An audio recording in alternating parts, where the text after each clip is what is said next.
अधिकारी कह रहे थे कि प्रश्न आपने इस मैनिफेस्टो के लिए भाग किया, परंतु पत्रकारों की ध्यान नहीं दिया, इसके बारे में आप क्या बोलेंगे? जी सबसे ज़्यादा ध्यान तो पत्रकारों का कांग्रेस की सरकार में हो रहा है और आज भी हो रहा है। आप सवाल पूछ सकते हैं, चाहे राहुल गांधी जी हो, खड़गे जी हो, चाहे हमारे कोई भी नेता हो, छोटे से लेकर बड़ा। शैलजा जी ने आपके सारे सवालों का जवाब दिया।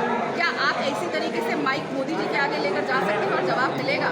ये भरोसा है आपको कि कांग्रेस से आप जो सवाल पूछेंगे और कोई भी आप हमारे से हमारी निंदा भी करते हैं तब भी हम मुस्कुरा के आपको जवाब देते हैं। हम वो सरकार ने आपको देखा है कि प्रेस फ्रीडम किस तरीके से पूरे विश्व में भारत किस नंबर पे है, बिल्कुल नीचे आया हुआ है। पूरे विश्व में हमारा पुकार हो रही है और हमारे यहाँ पे किस तरीके से एक पत्रकार को जेल भेज दिया जाता है, कभी असम की जेल में, कभी गुजरात के जेल में। जितने अरेस्ट मोदी काल में हुए हैं और कहाँ छत्तीसगढ़ में किस तरीके से आप कोई भी सवाल पूछ सकते हैं। भूपेश बघेल जी हर सवाल का जवाब देते हैं। ये माइक जरा मोदी जी के आगे लेकर जाइए।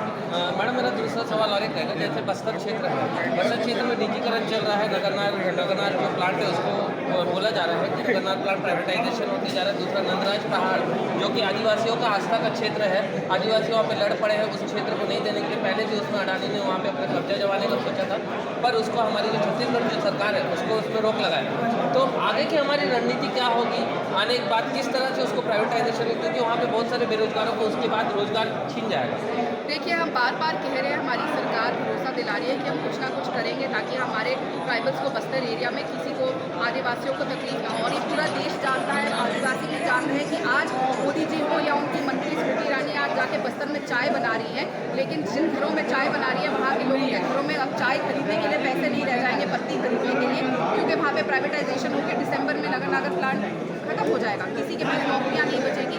हर तरीके से किस तरीके से हमारी भारतीय जनता पार्टी की केंद्र की सरकार छत्तीसगढ़ को बर्बाद करने की कोशिश कर रही है, क्योंकि उनको सबसे ज़्यादा अगर दुश्मनी है तो छत्तीसगढ़ से है, क्योंकि छत्तीसगढ़ प्रगति की ओर चाह रहा है। वो हमेशा से चाहते थे कि यहाँ पे जैसे 15 साल रमन सिंह के कुशासन में छत्तीसगढ़ सिर्फ नक्सलवाद से जाना चाहता था, लेकिन आज वो प्रगति से जाना जा रहा है, क्योंकि 20% अनएम्प्लॉयमेंट से लेकर आज हम 0.5 पे आ गए हैं। तो हर एरिया छत्तीसगढ़ का कवर हो रहा है, इसलिए 0.5 पे हम आ गए हैं। वो चाहते ही नहीं कि यहाँ का आदिवासी सशक्त बने, वो चाहते हैं कि जंगल जमीन पूरा जंगल पूरी ज़मीन हर चीज़ एक आदमी को अदानी को बेच दी जाए। लेकिन भूपेश बघेल जी की सरकार, कांग्रेस की सरकार, राहुल गांधी जी के नेतृत्व में प्रतिबद्ध है कि हम मोदी जी को, देश को, छत्तीसगढ़ को अदानी को बेचने नहीं देंगे। मैडम मेरा आखिरी एक प्रश्न है, भाजपा कह रही है जैसे कल भी हमने कार्ड हुआ नक्सलियों ने किया, इसके पहले भी मैंने माइक में भी एक हत्या हुई थी।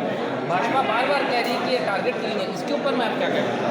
मैं पूछना चाहूँगी डॉक्टर रमन सिंह जी से कि जब झीरम घाटी हमला हुआ था, वो टारगेट किलिंग हुई थी, हमारे नेताओं को पूछ के मारा गया था, और उसके बाद जब हम उसकी इन्वेस्टिगेशन करने की कोशिश कर रहे हैं तो आप हर तरीके से उस इन्वेस्टिगेशन को सेंटर में और यहाँ पे रोकने की कोशिश कर रहे हैं। आपने इन्वेस्टिगेशन नहीं होने दी। मोदी जी बड़े बड़े वादे करके गए थे कि झीरम घाटी को न्याय मिलेगा, वापस आज उनकी केंद्र में सरकार है, क्या न्याय मिला? और वो सब जानते हैं। आज जो चश्मदीद यहाँ पे जिंदा है, उन सब ने बताया किस तरीके से हमारे नेताओं को ढूंढ के पूछ के कि कौन है गोली मारी गई थी, टारगेट किलिंग करी गई थी, पूरा कांग्रेस का परिवार खत्म करने का काम किया गया था। तो वो ना बोले। और खुद स्वयं अमित शाह साहब और मोदी जी यहाँ के कह के गए हैं ना कि नक्सलवाद, पार्लियामेंट में उन्होंने कहा नक्सलवाद में कमी आई है। तो हम पूरा मेहनत कर रहे हैं, लेकिन इस समय जब यह हुआ है तो केंद्र शासित है वो पूरा एरिया।